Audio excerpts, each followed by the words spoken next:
think the president ought to make it. And if he nominates somebody qualified, which he will, the person ought to be confirmed. But what you need to know is, not only have the Republicans promised not to do that, because they had a 5-4 majority that helped their politics. They have promised not to do it, and then the next president, in all probability, will get 1 or 2 more appointments, even if the president gets them confirmed. We cannot stand to have a Republican president, a Republican Congress, and a Republican Supreme Court.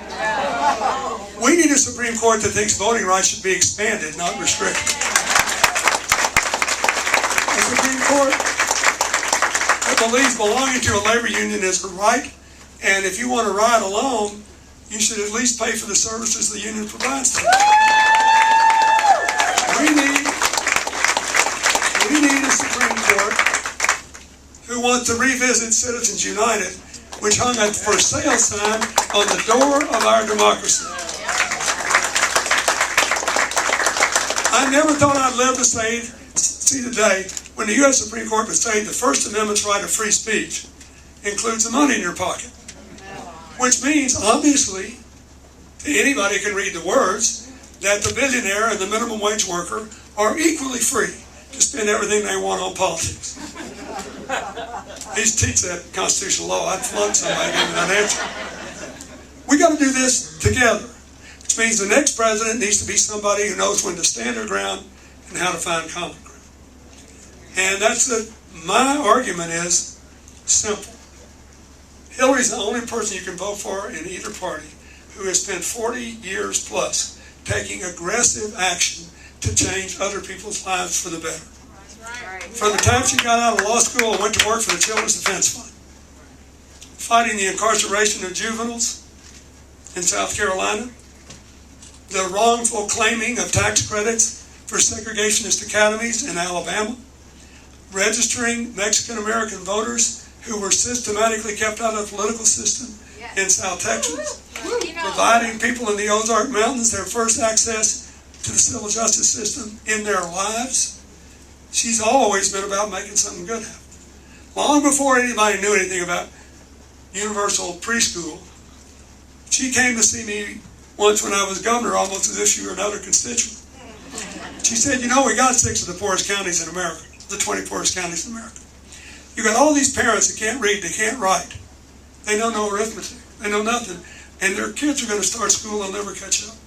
I found a program in Israel for Ethiopian immigrants who don't speak Hebrew or English. It teaches these people to do all that, and in the process become their children's first teacher. And they're doing great in school. I think it would work here. I said, sounds good to me, Hillary, but what are we going to do about it? She said, oh, I already did it. I called that lady in Israel. I'm not making it. This is 30-some years ago. She'll be here in 10 days. Next thing you know, I'm being dragged around to all these little preschool graduations with parents weeping because for the first time they think they can do right by their kids. Today, all over this country, there are thousands and thousands and thousands of people under 40 who started school ready to learn, went further, and are doing better because she always makes something good happen. That's what you need in a president. And this business in Flint, Michigan made us all sick. And every Democrat was upset about it. But the mayor of Flint endorsed her because he said she was there early, she worked hard, and she always tried to make change. She assumed responsibility and left it for others to place the blame. And I think that's what you want in a president. Because I promise you, the minute you take your hand off the Bible, that blaming lasts about 15 seconds. And people look at you and say, get the show on the road. That's what I hired you to fix. When she moved to Washington, which is kind of la-la land, you know, further you get away from the voters, the more talking counts and doing counts less. Some people are even bored by doing. I still find it rather fascinating myself. But anyway, we got beat on health care because we didn't have 60 votes in the Senate. You remember that when somebody tells you they're going to do this all over again. We worked from the end of World War II till President Obama had 60 votes in the Senate to pass health care. We lost. She didn't quit. She kept working with Senator Kennedy. They got something called the Children's Health Insurance Program put together, and we stuck it in the balanced budget bill, so 3/4 of the Republicans wound up voting for it. There are now 8 million kids in that program. It's a very important part of the Affordable Care Act. Then she did something I still think in some ways it's the most amazing thing of all. She went to the guy in the pre-Tea Party Congress who hated me the most, Tom DeLay, their enforcer. She strolls into his office. She said, "Congressman, I know we don't agree on much." He said, "Hillary, do we agree on anything?" She said, "Yeah, you love your kids, don't you?" He said, "What's that got to do with it?" She said, "Your children are adopted, and I honor you for it.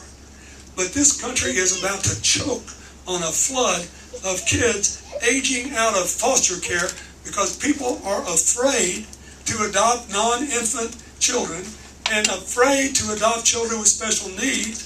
And I want you to help me write a bill that gives a big tax credit for people who adopt non-infants and a bigger one for people who adopt special needs kids and give some more support to those families."